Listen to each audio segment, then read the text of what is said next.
Okay, here is a revised rendering. Starting with, it's a little tough to see, let's try this angle. We have a drawer stack here, and triangular shaped cabinet, triangular shaped cabinet, triangular shaped cabinet was the only three. This is, as you can kind of see the outline here, this would be a square cabinet, except that corner's cut off because of this drawer stack right here. Cooktop, drawer stack to the left, this didn't change. And then, again, just this is the triangular shaped cabinet and the drawer stack.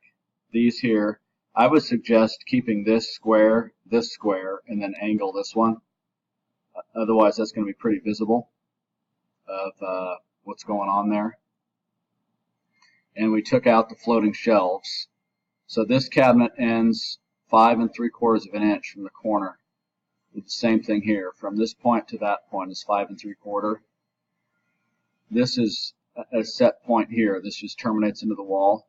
So where that terminates in, I terminated this upper cabinet, so it's on the same line. But let me know if this layout works.